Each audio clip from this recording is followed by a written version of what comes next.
Hi friends, welcome to my channel. ఇక కౌశికి తన రూమ్లో ఉండి అనుకుంటూ ఉంటుంది, ఇంతకు ముందు పిన్ని ఎప్పుడు ఇంతలా టెన్షన్ పడడం నేను చూడలేదు. ఎందుకు పిన్ని అలా బిహేవ్ చేసింది అని అయితే ఆలోచిస్తూ ఉంటుంది. ఇక మరో పక్కన గార్డెన్లో ఉన్న జగదాత్రి, కేదార్ ఇద్దరూ కూడా ఎందుకు అత్తయ్య గారు ఇందాక అంతలా టెన్షన్ పడిపోయారు? అసలు అత్తయ్య గారు ఏదో విషయాన్ని మన దగ్గర దాస్తున్నారు అని నాకు ఖచ్చితంగా అనిపిస్తుంది. మన ఇద్దరం కలిసి ఎలాగైనా ఆ విషయం ఏంటో తెలుసుకోవాలి కేదార్ అని దాత్రి కేదార్లు ఇద్దరూ కూడా అనుకుంటూ ఉంటారు.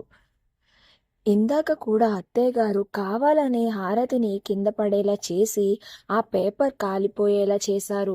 అందులో ఏదో ఒకటి ఖచ్చితంగా ఉండే ఉంటుంది అని అయితే దాత్రి అంటూ ఉంటుంది. ఇక అప్పుడే మనకి అక్కడ ఆ విజువల్స్ అనేవి చూపిస్తూ ఉంటారు. అంటే ఆ పేపర్లో ఏదో ఉంది అని అయితే దాత్రి అయితే అంటూ ఉంటుంది. ఒక్కసారి మనం అసలు అత్తయ్య గారు ఏం నిజమైతే దాయాలని చూస్తున్నారో అది తెలుసుకున్నాము అంటే శ్రీవల్లి చుట్టూ ఉన్న విషయాలు ఏంటి అనేవి మనకి అన్నీ కూడా తెలుస్తాయి అని అయితే వాళ్ళిద్దరూ మాట్లాడుకుంటూ ఉంటారు.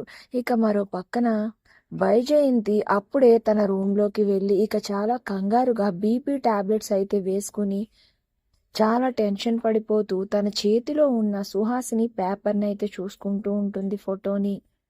కొంచెంలో మిస్ అయిపోయాను, లేకపోతే ఎంత పెద్ద ప్రమాదం జరిగేది అని అయితే మనసులో అనుకుంటూ ఉంటుంది.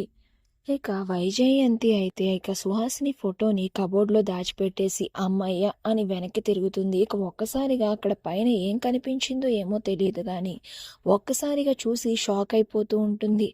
మరి అక్కడ ఏం జరిగింది, ఎవరైనా చూసారా ఏంటి అనేది నెక్స్ట్ రివ్యూలో తెలుసుకుందాం. వీడియో నచ్చితే ప్లీజ్ సబ్స్క్రైబ్.